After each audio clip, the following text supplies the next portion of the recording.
السلام علیکم ورحمۃ اللہ وبرکاتہ۔ الحمد للہ رب العالمین والصلاة والسلام علی رسولہ الکریم وعلی آلہ وصحبہ اجمعین وبعد۔ پچھلی دفعہ ہم جو آیت ہم نے پڑھی تھی آخر میں کہ وَإِنَّهُمْ كَانُوا يُسَارِعُونَ فِي الْخَيْرَاتِ وَيَدْعُونَنَا رَغَبًا وَرَهَبًا وَكَانُوا لَنَا خَاشِعِينَ، اور دوسری فَلَا تَخْشَوْهُمْ وَاخْشَوْنِي، ان آیتوں پر ہماری بات کل ہوئی تھی، پچھلے درس میں ہوئی تھی۔ تو اس کو چونکہ اس دن ذرا ٹائم بھی ختم ہو گیا تھا تو جلد سے جلد آپ کے سامنے اس کو بیان کیا ہے۔ اس پر تھوڑی سی وضاحت میں کرنا چاہوں گا۔ یہ جو پہلی آیت ہے انہم کانوا یسارعون فی الخیرات ویدعوننا رغبا ورہبا وکانوا لنا خاشعین، یہ لوگ نیکی کے کاموں میں دوڑ دھوپ کرتے تھے اور ہمیں رغبت اور خوف کے ساتھ پکارتے تھے اور ہمارے آگے جھکے ہوئے تھے۔ تو تین چیزیں اس میں ہیں، رغبہ و رہبہ اور آخر میں خاشعین، یہ تین باتیں اس میں بیان ہوئی ہیں۔ اور یہ بطور دلیل کہ یہ تینوں چیزیں جو ہیں یہ اللہ کے لیے خاص ہیں۔ اس معاملے میں اگر کسی غیر اللہ کے لیے یہ رنگ، یہ انداز اختیار کیا جائے تو پھر وہ عبادت میں شرک کہلائے گا۔ ایک تو یہ کہ تینوں چیزیں عبادت ہیں، اور اگر ہم ان تینوں چیزوں میں وہ انداز، وہ رنگ اختیار کر لیں کہ جو اس میں اللہ کے لیے ہونا چاہیے تو وہ پھر شرک ہے۔ پہلی بات تو یہ پتہ ہو کہ یہ رغبہ، رغبن سے کیا ہے؟ یہ رغبہ، اس کا معنی ہے تقریباً شوق، اور شوق کسی پسندیدہ چیز کو پانے کا شوق، کہ ایک چیز ہے وہ آپ کو پسند ہے اور آپ اس کو پانا چاہتے ہیں، حاصل کرنا چاہتے ہیں، تو اس کا ایک شوق جو ہوتا ہے اس کو رغبہ کہتے ہیں۔ اب جو اللہ رب العزت کی رحمت کو، اللہ کی محبت کو پانے کا جو شوق ہونا چاہیے، وہ شوق کسی اور کے لیے نہیں ہونا چاہیے۔ ہمارے دل میں سب سے زیادہ شوق اگر کسی چیز کا ہو تو وہ یہ کہ مجھے اپنے رب کی رحمت پانا ہے، مجھے اپنے رب کی قربت پانا ہے، مجھے اپنے رب سے ملاقات کرنا ہے، تو یہ شوق سب سے زیادہ ہو۔ اور اس قسم کا شوق اگر ہم کسی غیر اللہ کے لیے رکھتے ہیں تو وہ جائز نہیں ہے۔ تو یہ ہے رغبہ۔ اس کے بعد دوسری چیز ہے اس میں رہبہ۔ رہبہ وہ ڈر ہے کہ جس میں بچنے کی کوشش ہو، ڈرتے ہوئے بچنے کی کوشش۔ کیسے؟ کہ کوئی گناہ ہے اور ہم جانتے ہیں کہ گناہ انسان کے لیے نقصان دہ ہے، اب آپ اس گناہ سے ڈریں اور ڈرتے ہوئے اس سے بچیں، یہ ہے رہبہ، اس کو کہتے ہیں۔ آپ گناہ سے کیوں بچ رہے ہیں؟ کیونکہ آپ کو ڈر ہے۔ آپ کو کیا ڈر ہے؟ کہ اس گناہ کی سزا ہوگی، اس گناہ کی وجہ سے اللہ کے ہاں پکڑ ہوگی۔ تو پھر اس کی وجہ سے جو انسان بچتا ہے اور ڈرتا ہے وہ رہبہ کہلاتا ہے۔ اور تیسری چیز ہے خشوع۔ خشوع میں انتہا درجے کی عاجزی اختیار کرنا، انتہا درجے کی عاجزی اور انکساری اختیار کرنا، اپنے آپ کو جھکانا عاجزی کے ساتھ اور انکساری کے ساتھ، اور اپنے آپ کو جس کے سامنے جھکا رہا ہے، اپنے آپ کو کم تر سمجھنا کہ میں اس کے سامنے حقیر ترین ہوں، تو اب یہ رنگ اور یہ انداز جو ہیں انسان کے کس کے سامنے ہونے چاہیے؟ اللہ کے سامنے۔ اگر رغبہ، کوئی شوق، کوئی محبت، کوئی تڑپ، کوئی طلب، کوئی دل میں جیسی اللہ کے لیے ہو ویسی کسی کے لیے نہیں۔ اور جو رہبہ، آپ ایک گناہ سے ڈر رہے ہیں اور اس سے بچ رہے ہیں، تو کس کے ڈر سے؟ اللہ کے ڈر سے، لوگوں کے ڈر سے نہیں۔ جیسے بعض اوقات لوگ لوگوں کے ڈر سے گناہ سے بچتے ہیں، لیکن اللہ کے ڈر سے نہیں گناہ سے بچتے۔ استاد آ گیا، استاد نے آپ کو کہیں منع کیا کہ بھئی یہ سگریٹ نہیں پینے، استاد کو دیکھ کر فوراً سگریٹ چھپا لیں گے کہ استاد آ رہا ہے، چھپ جاؤ، چھپا لو۔ بھئی اللہ تو دیکھ رہا ہے نا آپ کو۔ وہ اس وقت آپ کا ذہن کہاں ہے؟ وہ ڈر آپ کا کہاں ہے؟ اور وہ ڈر اس وقت ہو ہی نہ، وہ احساس ہی نہ ہو، اور انسان گناہ پہ گناہ کرتا رہے اور لوگوں سے چھپتا ہے۔ زنا کرے گا چھپ کے کرے گا کہ لوگوں کو نظر نہ ہو، کوئی بھی گناہ کرے گا تو چھپ کے کرے گا تاکہ لوگوں سے بچوں۔ تو میرے بھائی، اصل ڈرنا اور بچنا، گناہوں سے بچنا، وہ اللہ کے ڈر سے ہے۔ تو یہ ہے کہ انسان کسی چیز سے بچے، کسی گناہ سے بچے، اس گناہ سے خوف کھاتے ہوئے بچنا، یہ رہبہ ہے۔ اور پھر خشوع، کسی انسان کے سامنے یہ خشوع اختیار کرنا جائز نہیں ہے، جیسا کہ اللہ کے سامنے ایک انسان خشوع اختیار کرتا ہے، عاجزی ہوتی ہے، انکساری ہوتی ہے، اور اللہ کے سامنے اپنے آپ کو حقیر ترین بنا کر، فقیر ترین بنا کر پیش کرتا ہے، تو یہ رنگ کسی اور کے لیے اختیار کرے تو یہ جائز نہیں ہے۔ تو اس لیے اس آیت کے اندر یہ تینوں چیزیں بطور دلیل بیان ہوئی کہ یہ تینوں عبادت کہلاتی ہیں اور یہ تینوں خاص ہیں۔ تو کس کے لیے؟ اللہ کے لیے خاص ہیں۔ اب اگلی آیت ہے، فلا تخشوم واخشونی۔ خشیت جو ہے یہ بھی عبادت ہے، اور اس کی دلیل یہ آیت ہے۔ خشیت، یہ بھی خشیہ، اس کا معنی بھی ڈر اور خوف ہے۔ اس کا معنی بھی ڈر اور خوف۔ ڈر دو طرح کا ہوتا ہے۔ ایک ڈر وہ ہے کہ جو انسان دشمن سے ڈرتا ہے، کسی جانور سے ڈرتا ہے۔ بھئی آپ کسی درندے سے ڈریں گے نا، سانپ اچانک آ گیا تو وہ آپ کا ڈر آپ کے دل میں آئے گا، یا آپ کا کوئی دشمن آپ کے سامنے آ گیا تو آپ اس سے ڈریں گے، لیکن آپ اس کی عزت یا احترام نہیں کرتے۔ آپ اس کی عزت یا احترام نہیں کرتے۔ وہ ڈر جو کسی کی عزت اور احترام کی وجہ سے ہو، وہ خشیت کہلاتا ہے۔ وہ کیا کہلاتا ہے؟ وہ ہے خشیت۔ تو یہ خشیت کا یہ انداز اور یہ رنگ ایک مومن، ایک مسلمان کے اندر اللہ کے لیے ہونا چاہیے کہ آپ اللہ سے کیوں ڈر رہے ہیں؟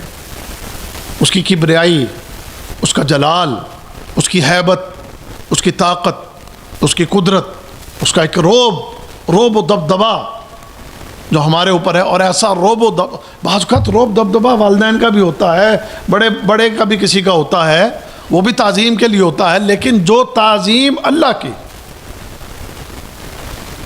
وہ والی تعظیم ماں باپ کی بھی نہیں ہو سکتی۔ مخلوق میں اگر کوئی سب سے بڑا ادب ہے تو وہ محمد رسول اللہ صلی اللہ علیہ وسلم کا، اور اس کے بعد ہمارے ماں باپ ہوتے ہیں۔ تو ان کے روب اور دبدبا کی وجہ سے بھی ایک انسان کے اوپر ڈر ہوتا ہے، لیکن ایک فرق ہے کہ جو روب اور دبدبا رب کائنات کا ہمارے اوپر ہے وہ کسی اور کا نہیں۔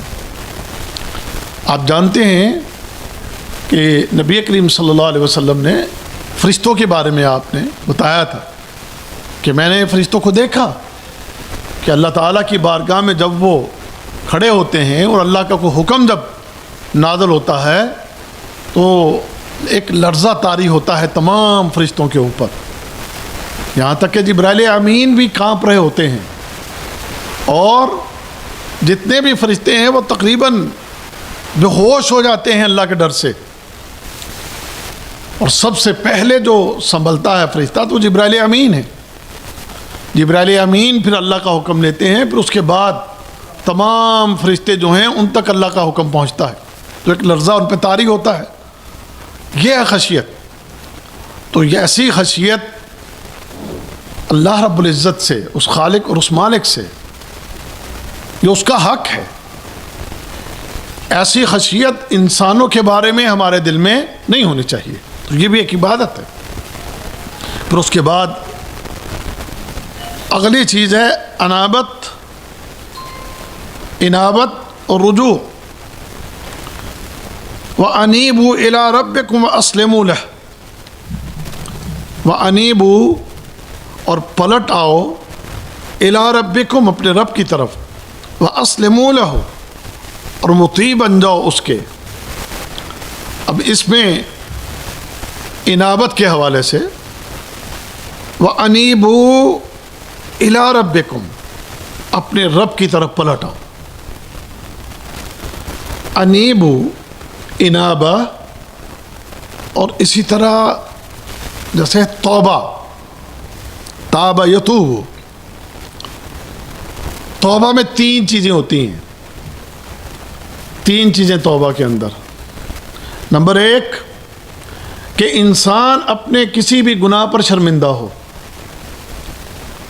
نمبر 2 جس گناہ میں مبتلا ہے اس گناہ کو چھوڑنے کا عزم ہو۔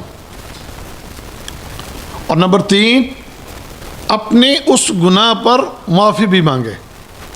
یہ توبہ کی 3 شرائط ہیں۔ 1 کہ اپنے گناہ پر شرمندہ، نمبر 2 اپنے اس گناہ کو چھوڑنے کا پختہ عزم، اور نمبر 3 اللہ سے معافی بھی مانگنا۔ یہ ہے توبہ۔ انابہ جو ہے توبہ سے ذرا اوپر درجے پر ہے۔ انابہ کے اندر بھی یہ تینوں چیزیں ہوں گی،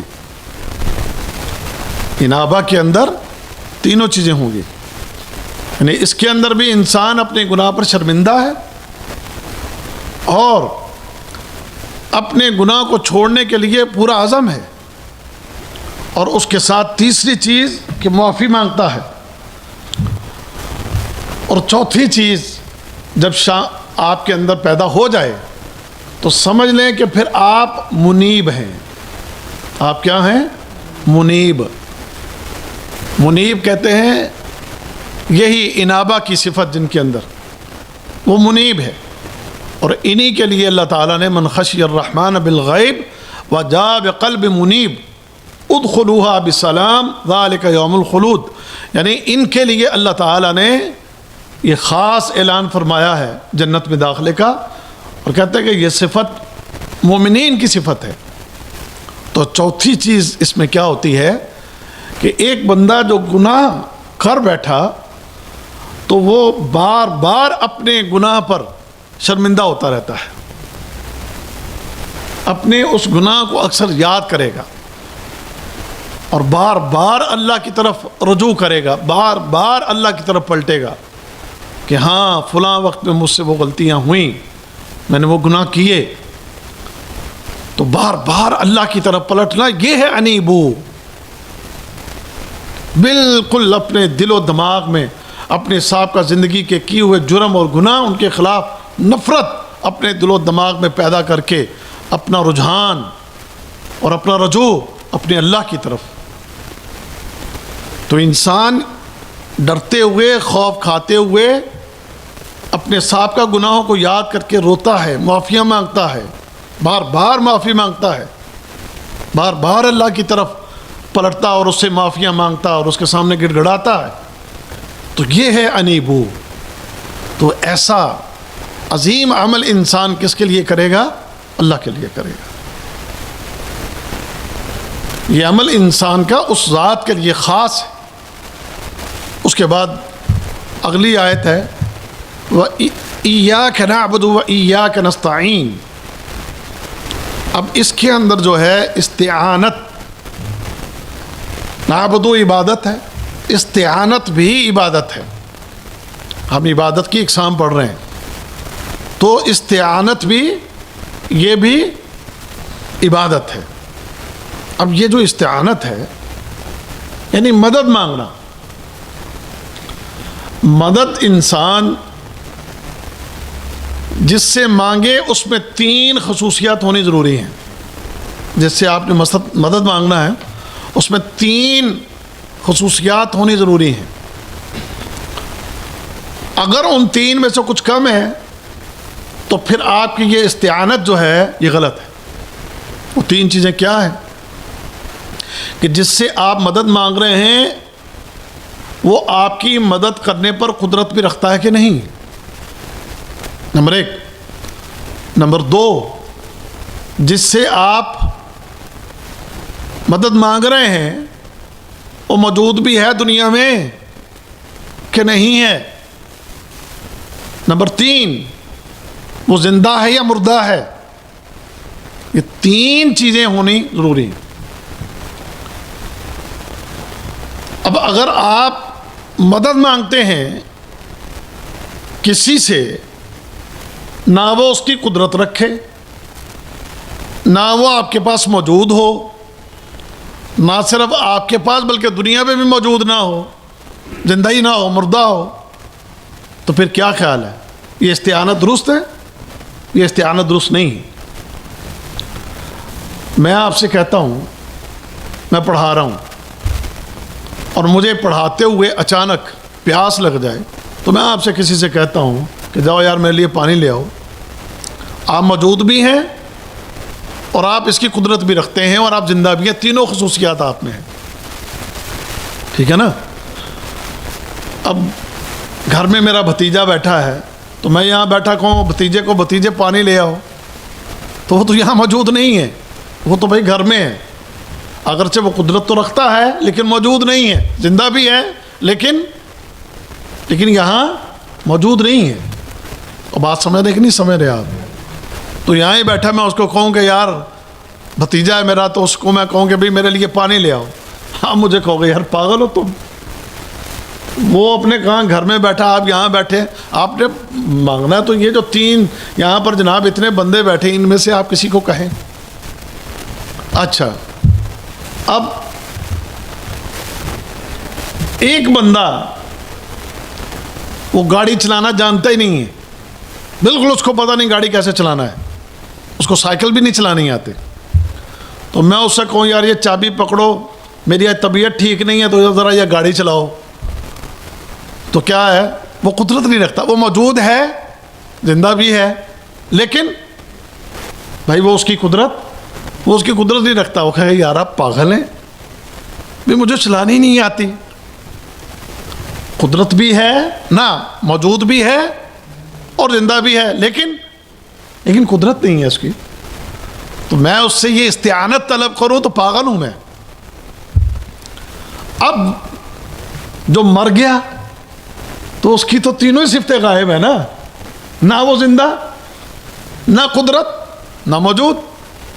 اب اس سے کوئی استعانت طلب کروں اور کہوں جناب عبد القادر جیلانی آپ میری مدد کریں، تو کیا خیال ہے؟ یہ استعانت درست ہے؟ نہیں. تو استعانت کے لیے ان 3 چیزوں کا ہونا ضروری ہے. بات سمجھ گئے آپ؟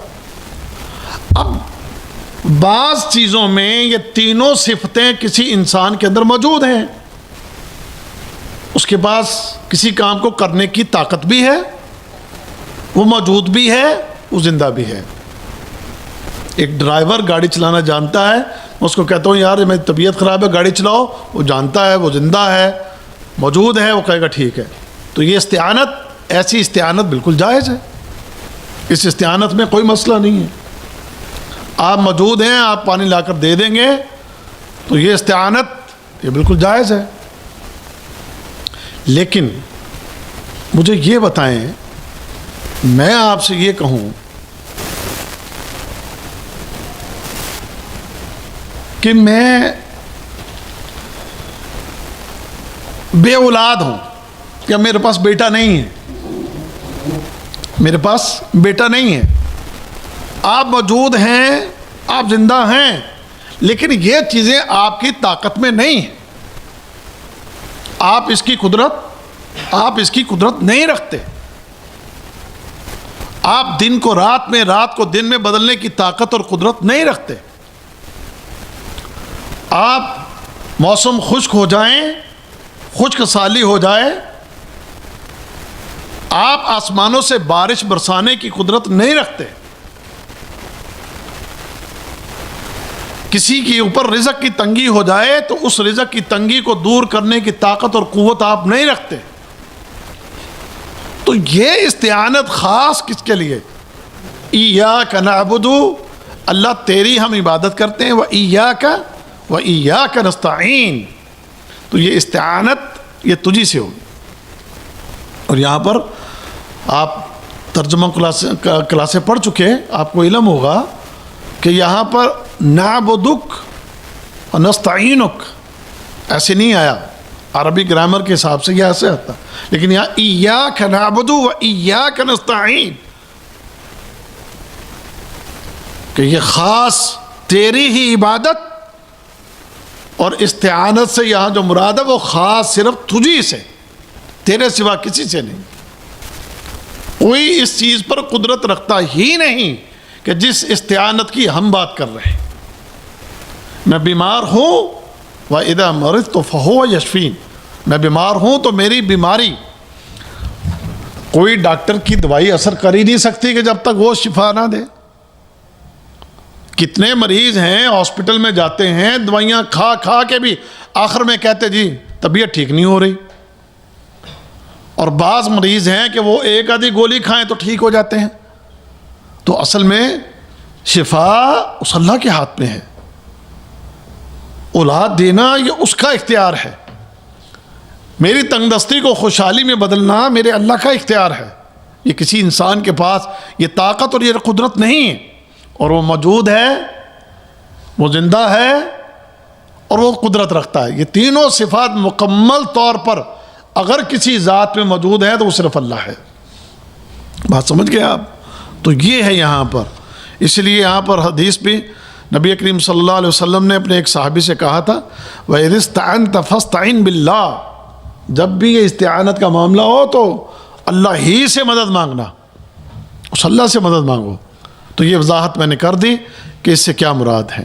اس کے بعد اگلی چیز ہے استعاذہ۔ استعاذہ بھی عبادت ہے، جیسے کہ یہ آخر میں دو صورتیں قل اعوذ برب الفلق اور قل اعوذ برب الناس، یہ معوذتین کہلاتے ہیں، اس میں ہم پناہ مانگتے ہیں۔ اب پناہ بھی کس سے مانگیں گے؟ اس میں بھی آپ تھوڑا غور کر لیں، پناہ آپ کے ہاں بھی مانگی جا سکتی ہے،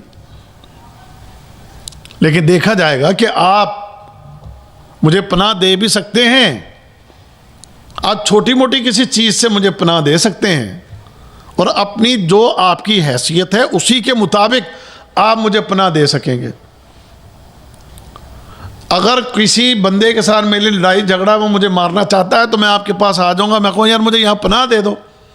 اگر آپ اس سے تگڑے ہیں نا تو آپ کہیں گے ٹھیک ہے یار تو آ، میں دیکھ لوں گا اس کو، آ جا میرے پاس۔ اور اگر آپ اس سے کمزور ہیں تو آپ دیں گے پناہ، آپ کہیں یار مجھے بھی مروانا ہے تو نے، میری بھی جان لوگے تم، جاؤ بھائی جاؤ، میں نہیں تمہیں پناہ دیتا۔ آپ مجھے پناہ کب دیں گے؟ کہ جس کی وجہ سے میں پناہ مانگ رہا ہوں آپ اس سے زیادہ طاقت والے ہوں تو، ورنہ آپ مجھے پناہ نہیں دیں گے۔ تو یہ پناہ وہ پناہ ہے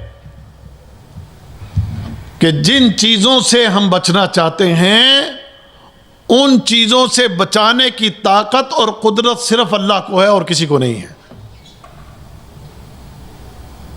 میں آتا ہوں اللہ کی پناہ میں، ان دونوں صورتوں میں جو تذکرے ہوئے ہیں قل اعوذ برب الفلق من شر ما خلق ومن شر غاسق اذا وقب ومن شر النفاثات في العقد ومن شر حاسد اذا حسد. آگے قل اعوذ برب الناس ملک الناس الہ الناس من شر الوسواس الخناس الذي يوسوس في صدور الناس من الجنة والناس. یہ خاص جن چیزوں کا یہاں تذکرہ ہوا ہے. رات کے اندھیرے میں کوئی شر آپ کو تکلیف پہنچانا چاہے، آپ کو پتہ بھی نہ ہو کہاں سے کوئی چیز آپ کو آ کر جناب تکلیف دے دے، تو اس سے بچانے والا صرف اللہ ہی ہے اور کوئی بھی آپ کو نہیں بچا سکتا. کوئی جن بھوت اگر آپ کے پیچھے پڑ جائے تو آپ کو نظر ہی نہیں آئے گا بھائی. کوئی جنات شیاطین آپ کے پیچھے لگ جائیں آپ کو نظر آتے ہیں؟ آپ میں سے کسی نے جن دیکھا ہو کبھی زندگی میں؟ لیکن ہوتے ہیں، ہر بندے کے ساتھ ہے. جو قرین ہے وہ تقریباً ہر بندے کے ساتھ ہے، ٹھیک ہے نا. وہ جن ہر بندے کے ساتھ ہے اور جنات تقریباً ہر جگہ پر ہوتے ہیں، لیکن آپ اس کو دیکھتے نہیں ہیں. آپ کو اگر ان سے کوئی بچا رہا ہے تو وہ صرف اللہ ہے، ورنہ ہے وہ بڑے شرارتی. آپ نے کبھی چھوٹے بچے شرارتی دیکھے جو بہت زیادہ شرارتی ہوتے ہیں؟ کیا خیال ہے؟ بعض بچے ہوتے ہیں بڑے شرارتی ہوتے ہیں، ان کو جتنا مرضی مارو ٹوکو روکو وہ پھر ایک جگہ سے ہٹاؤ، ابھی 2 منٹ نہیں گزرے آپ نے اس کو 2-4 مار بھی دی ہوں گی، ابھی 2-3 منٹ نہیں گزریں گے وہ اٹھ کر پھر کوئی شرارت کر دے گا. بعض بچے ایسے شرارتی ہوتے ہیں. جنات ان سے بھی زیادہ شرارتی ہیں، بڑی شرارت ہے ان کے نفس کے اندر، بہت زیادہ شرارت کرنا، تنگ کرنا، تکلیف دینا، پریشان کرنا. تو کون آپ کو پناہ دیتا ہے ان سے؟ وہ اللہ تعالیٰ ہی ہے. اللہ تعالیٰ آپ کو پناہ دیتا ہے، اللہ تعالیٰ آپ کو بچاتا ہے. تو ایسی وہ چیزیں کہ جن سے بچنے کے لیے آپ کسی کے ہاں پناہ لینا چاہتے ہیں تو وہ سوائے اللہ کے کوئی اور ذات نہیں ہونی چاہیے، کوئی اور ہستی نہیں ہونی چاہیے. سورۃ الجن میں انسانوں کے بارے میں اللہ تعالیٰ نے جنات کی زبان سے یہ بات نکلی اور وہ اللہ تعالیٰ نے نقل کی قرآن میں ہمیں بتایا. وَأَنَّهُ كَانَ رِجَالٌ مِّنَ الْإِنسِ يَعُوذُونَ بِرِجَالٍ مِّنَ الْجِنِّ فَزَادُوهُمْ رَهَقًا. کیا فرمایا؟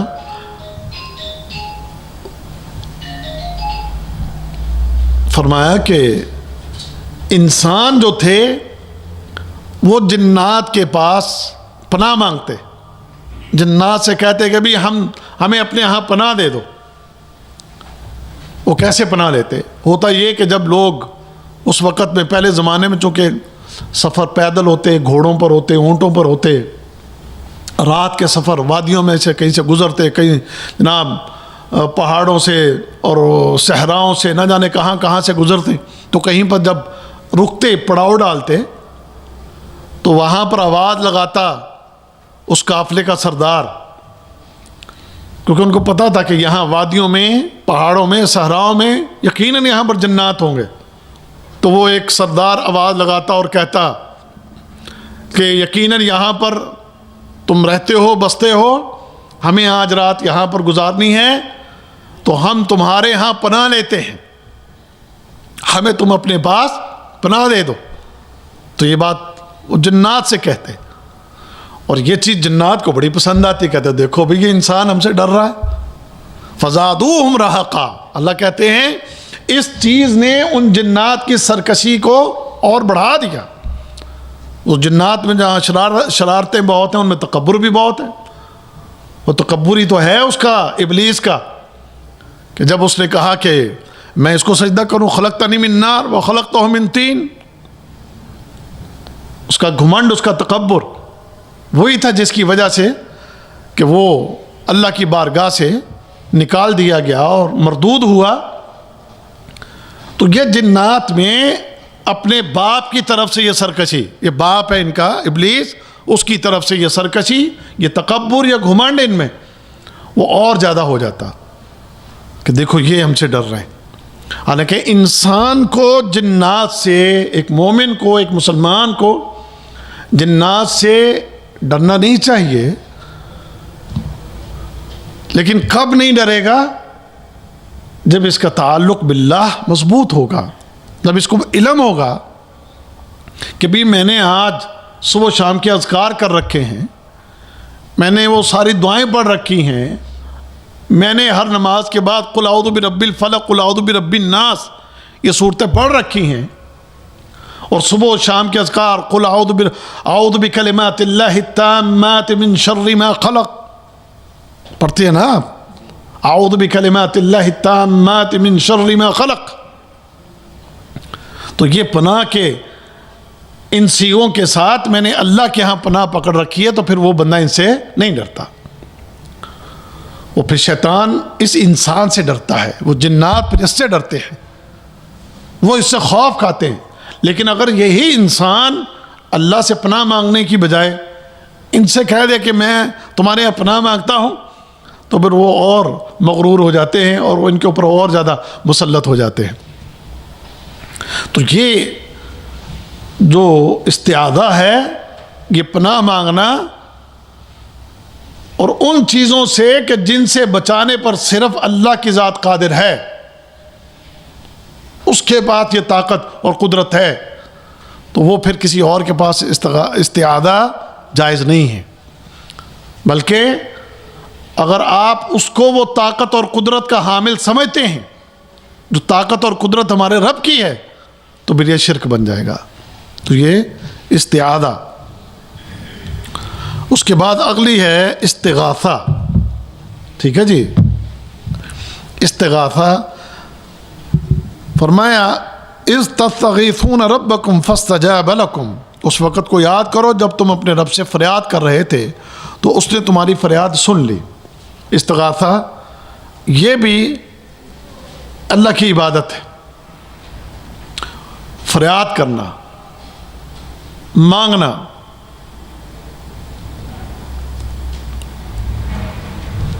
انسان کو اس دنیا کے اندر قدم قدم پر اس خالق، اس مالک کی رحمت کی حاجت ہے، ضرورت ہے۔ اس کی رحمت نہ ہو تو ایک لمحے کے لیے بھی ہم زندہ نہیں رہ سکتے، ایک لمحے کے لیے بھی۔ جتنی اس کائنات میں انسان کے لیے اللہ تعالیٰ نے نعمتیں مسخر کی ہیں، ان تمام نعمتوں کے اندر انسان کے لیے بڑے فائدے ہیں، اور اگر وہ اپنی نعمتوں میں سے کسی ایک نعمت کو روک لے تو ہمارے لیے مسائل کھڑے ہو جائیں۔ ہوا میں بہت سی نعمتیں آپ کو نظر آتی ہیں اور بہت سی نعمتیں ہمیں نظر نہیں آتی۔ ہوا میں آکسیجن ہے، آپ کو نظر آتی ہے، ہمیں نظر نہیں آتی۔ اگر وہ اس آکسیجن کو روک لے تو آپ زندہ نہیں رہ سکتے، آپ کو سانس لینا مشکل ہو جائے گا، آپ کو سانس لینے کی دقت ہوگی۔ اور کچھ نعمتیں جو ہم کو نظر آ رہی ہیں جیسے پانی ہے، اگر وہ ان زمینوں سے پانی کو نکالنا بند کر دے تو دنیا کی کون سی طاقت ہے جو آپ کو اس زمین سے پانی نکال کر دے گی؟ وہ بارشوں کو روک لے تو کون سی دنیا کی طاقت ہے جو بارشوں کو برسائے گی؟ کوئی ہے؟ آپ کی سائنس، آپ کی ٹیکنالوجی، آپ کے کوئی پیر، آپ کے کوئی بڑے، آپ کے کوئی بزرگ، کوئی بھی اس بات کی طاقت نہیں رکھتا، کوئی بھی اس چیز کی قوت نہیں رکھتا۔ پھر اس وقت میں انسان جب اسے کسی ایسی خاص چیز کی ضرورت ہوتی ہے تو پھر وہ استغاثہ، وہ فریاد کرتا ہے اور پکار اٹھتا ہے، یا اللہ ایک عرصہ ہو گیا بارش نہیں ہو رہی، فصلیں سوکھ گئی ہیں، اور زمینوں کے نیچے بھی پانی جو ہے وہ نیچے جا چکا ہے، ہم پیاسے مریں گے، ہمارے جانور پیاسے مریں گے۔ تو پھر وہ فریاد کرتا ہے۔ کس کے سامنے فریاد کرے گا؟ پکارے گا کہیں عراق والے کو، لاہور والے کو، اجمیر والے کو؟ یہ تو چلو قبروں میں جا چکے، دنیا میں بھی آج بڑے پیر بنے بیٹھے ہیں اور اپنے آپ کو بڑی ہستیاں کہتے ہیں، آج بھی کئی کہتے ہیں نا جی ہم ولی کامل ہیں، وہ فلاں ولی کامل ہے، فلاں زندہ پیر ہے، تو آپ جائیں کسی زندہ پیر کے پاس اور اسے کہیں کہ بھی بارش نہیں ہو رہی، کریں کوئی انتظام بارش برسانے کا، برسا سکتا ہے۔ جیسے کسی نے بات کہی تھی، کہی ٹھیک تھی، اگرچہ اس کے کہنے کے بعد اس کی مرمت ہو گئی تھی کہ بھی یہ کرونا آ گیا تو ایک صاحب پھو پھو کر کے لوگوں کی بیماریاں دور کرتے تھے۔ وہ آپ نے دیکھا ہوگا ہمارے پاکستان میں ایک سوغات ہے، اللہ کا شکر ہے کہ اس کی اب پہلے سے کافی مارکیٹ ڈاؤن ہو گئی ہے، تو کسی نے اپنی تقریر میں اس سے کہہ دیا کہ بھئی یہ پھو پھو کر کے لوگوں کے غم پریشانیاں بیماریاں دور کرتے ہو، تو یہ پھو پھو کر کے ذرا کرونا کو بھگاؤ، بلکہ تم نے کرونا کو کیا بھگانا ہے، تم تو خود اپنے آستانے کو بند کر کے بیٹھے ہو۔ تو کیا خیال ہے کدھر گئے وہ سارے بابے؟ تمہارا انڈیا، ہمارا پاکستان، بنگلہ دیش، ان ملکوں کے اندر بابوں کی بہت بڑی کھیپ ہے، مردے بھی زندہ بھی، مرے ہوئے بھی بہت سی سرکاریں ہیں اور زندہ بھی بہت سی سرکاریں ہیں، لیکن وہ سرکاریں جو مر گئیں وہ تو چھوڑیں نا، آپ وہ کیا کریں گے؟ جو زندہ ہیں وہ تو خود منہ پر ماسک لگا کے اب گھومتی ہیں، جو زندہ سرکاریں ہیں۔ اگر کبھی وہ مریضوں سے ملے بھی تو وہ بس یوں ہی ملتے ہیں، ہاتھ نہیں ملانا، کیوں جی کرونا لگ جائے گا سرکار کو، اور سرکار کے اپنے منہ پر وہ ماسک ہے۔ سرکار یہ کیوں کرونا آیا ہوا ہے، آپ تو پھو پھو سے لوگوں کی بیماریاں بھگاتے تھے، اب کیا ہو گیا؟ تو یہ سب ڈرامے ہیں، بکواس ہے۔ آپ کی بیماریاں، آپ کی تکلیفیں، آپ کی پریشانیاں، آپ کی یہ مسائل، میں کہتا ہوں اللہ کرے لوگوں کو کہیں یہ بات سمجھ آ جائے، کہیں یہ پیغام لوگوں تک چلا جائے کہ بھی کہاں ہے اب جن کے آستانوں کو تم آباد کر دیتے ہو، سینکڑوں ہزاروں لوگوں کی جناب وہاں پر آمد ہوتی ہے اور وہاں پر جناب چڑھاوے چڑھتے ہیں اور مشہوریاں ہوتی ہیں اور ویڈیوز بنتی ہیں کہ جناب دیکھو یہ ہماری سرکار بڑی پہنچی ہوئی ہیں، یہ بڑی کرنی بھرنی والے ہیں، یہ پھونک مار کے بیماریاں دور بھگا دیتے ہیں، اور تمہارے لیے سمجھنے کا یہ ایک بہترین موقع ہے کہ ذرا سمجھو کہ یہ ایک چھوٹا سا جراثیم ان سے نہیں بھاگتا، تو یہ تمہارے بڑے بڑے مسائل تم سے کیسے دور کریں گے؟ ایک ایسا جراثیم جو نظر بھی نہیں آتا، کوئی اتنا طاقتور نہیں ہے کہ تمہاری پھونک سے جناب وہ اڑے نہ، تمہارے سامنے آئے تو شاید تمہاری پھونک سے اڑ جائے، لیکن نہیں، تم کچھ بھی نہیں ہو۔ اور رب کائنات نے دکھایا ہے پوری دنیا کو اور کائنات کو کہ انسان تو اتنا کمزور ہے، وَمَا يَعْلَمُ جُنُودَ رَبِّكَ إِلَّا هُوَ، اللہ کے لشکروں کو تم نہیں جانتے کہ اس کے لشکر کیا کیا لشکر ہیں اس کے، اور اس کے لشکروں میں سے ایک یہ چھوٹا سا لشکر آ گیا کہ جس کو تم دیکھ بھی نہیں سکتے، سمجھ گئے؟ تو پوری دنیا کو اللہ نے بتا دیا کہ تم کیا ہو، تم جنہیں پوجتے ہو اور اپنا کچھ مانتے ہو وہ کیا ہیں؟ کچھ بھی نہیں، کیا اوقات ہے ان کی۔ تو استغاثہ اب ان مشکلوں اور پریشانیوں میں کدھر؟ اس سے استغیثون تو کیا ہوگا پھر؟ استغیثون ربکم فاستجاب لکم، وہ قبول کرے گا تمہاری اس فریاد کو۔ تو استغاثہ وہ خاص کس کے لیے؟ اللہ کے لیے، ٹھیک ہے جی۔ باقی یہ 3 چیزیں ہیں، 4 منٹ ہیں، اس کو بس مختصر دیکھ لیں۔ ذبح اور قربانی ہے، اور یہ آیت دلیل ہے، قل ان صلاتي ونسكي ومحياي ومماتي لله رب العالمين لا شريك له وبذلك امرت وانا اول المسلمين۔ قربانی کریں گے تو کس کے لیے؟ ان صلاتی، نماز اللہ کے لیے، ونسکی، قربانی اللہ کے لیے، سمجھ گئے؟ جو موضوع ہے اس آیت سے وہ ہے قربانی کا، کہ قربانی کس کے لیے؟ غیر اللہ کے لیے نہیں۔ جس کسی نے غیر اللہ کے لیے قربانی کی اس نے شرک کیا۔ دیکھیں قربانی 3 طرح ہوتی ہے۔ ذبح اصل ہے ذبح، تو ذبح 3 طرح کا ہوتا ہے۔ ایک ذبح ہوتا ہے کہ انسان ذبح کر کے جانور کا گوشت بیچتا ہے، ایک ذبح ہوتا ہے انسان ذبح کر کے اپنے گھر کے لیے، اپنے گھر کے افراد کے لیے ذبح کر کے رکھتا ہے کہ چلو کھائیں گے، اور ایک ذبح ہے قربانی خاص یا کوئی صدقے کے لیے، وہ خاص کس کے لیے ہوگی؟ وہ اللہ کے لیے ہوگی۔ یہ جو ذبح ہے، ذبح بیچنے کے لیے بیچو، ذبح اپنے کھانے کے لیے چلو ذبح کرو کھاؤ، اور ایک ذبح خاص اللہ کے لیے کہ جس میں اجر کا، ثواب کا انسان کو اس کی طلب ہوتی ہے، اس کی امید ہوتی ہے، یا اس لیے کہ قرب الہی کے لیے، اللہ کا قرب پانے کے لیے، یا اجر اور ثواب پانے کے لیے، صدقہ و خیرات کرنے کے لیے ذبح، اور اس کے پیچھے اجر اور ثواب، اس کی امید اللہ سے۔ تو یہ ذبح اگر کوئی کسی غیر اللہ کے لیے کرے کہ چلو میں جا کر لاہور کسی سرکار کے دربار پر جا کر ذبح کروں گا، کیوں؟ لاہور والے مجھے بچا لیں گے، کسی پیر کی قبر پہ جا کے ذبح کروں گا وہ بچا لیں گے، کسی سرکار کے ہاں جا کے وہ مجھے بچا لیں گے، تو پھر یہ ذبح یہ شرک بن جائے گا۔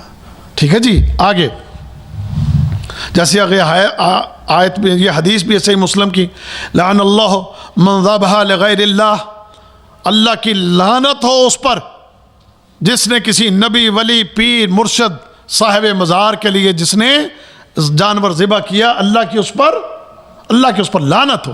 اور آپ دیکھ لو ہمارا معاشرہ کیا کر رہا ہے، کتنی واضح حدیث ہے صحیح مسلم کی کہ اس پر اللہ کی لعنت، اللہ کے سوا جو کوئی بھی ہے اس کے لیے کوئی ذبح کرے۔ اور ذبح یہ ذہن میں رکھ لینا، جو میں نے ایک فرق بیان کیا ہے یہ ذہن میں رکھ کے کہ اجر و ثواب کی نیت سے، عبادت کی نیت سے، سمجھ گئے؟ آگے جی آخری چیز عبادت کی اقسام میں سے نظر، یوفون بالنذر ویخافون یوما کان شرہ مستطیرا، اپنی نظر کو پورا کرنا۔ نظریں اور نیازیں کس کے لیے؟ اللہ کے لیے۔ اگر کوئی نظر مانتا ہے، اور یہ نظر یہ بھی عبادت ہے، اگر آپ یہ نظر مانیں اللہ مجھے بیٹا دے، تو بیٹے کے لیے خوشی کے طور پر میں فلاں دربار پر جا کر یہ کروں گا، تو کیا خیال ہے؟ ٹھیک ہے؟ یہ ٹھیک ہے؟ حرام ہے، شرک ہے۔ اور اگر یہ ہو اللہ مجھے بیٹا دے تو اس بیٹے کو میں مبلغ بناؤں، اس بیٹے کو میں دیندار بناؤں، اس بیٹے کو دین کا خادم بناؤں، اس بیٹے سے میں کوئی دین کا کام لوں، آپ یہ نظر مانتے ہیں؟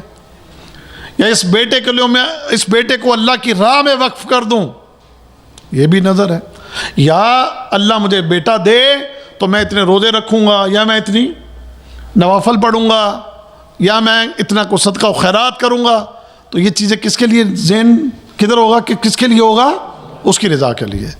تو یہ نہیں ہے، ہمارے ملکوں میں آپ جانتے ہیں جو کچھ ہوتا ہے کہ نظریں جیسی مانی جاتی ہیں، اور پھر ان نظروں کے اوپر لوگ عمل بھی کرتے ہیں، باقاعدہ پیروں کے نام کے چھوڑے جاتے ہیں، بال چھوڑے جاتے ہیں، اور نہ جانے کیا کیا کچھ کیا جاتا ہے، تو وہ سارے شرکیہ اعمال ہیں۔ تو اللہ تعالیٰ سے دعا ہے کہ اللہ تعالیٰ ہمیں سمجھنے کی اور عمل کی توفیق دے۔ پہلا اصول جو ہے وہ آج ہم نے پڑھ لیا، اصول ثلاثہ میں سے ایک حصہ ختم ہو گیا، باقی 2 جو ہیں اب ہمارے ٹوٹل 4 لیکچر رہ گئے ہیں۔ ان 4 لیکچرز کے اندر جو اس موضوع پر ہیں، تو 4 لیکچرز کے اندر ہم اس کتاب کو ختم کر دیں گے انشاءاللہ۔ تو 8:10 ٹائم رکھ لیں انشاءاللہ، کیونکہ ٹائم اب آ گیا چلا گیا ہے، لیکن ختم میں 9 بجے کر دیا کروں گا انشاءاللہ۔ ٹھیک ہے جی؟ تو کل ملاقات ہوگی۔ سبحانک اللہم و بحمدک، اشہد ان لا الہ الا انت، استغفرک و اتوب الیک۔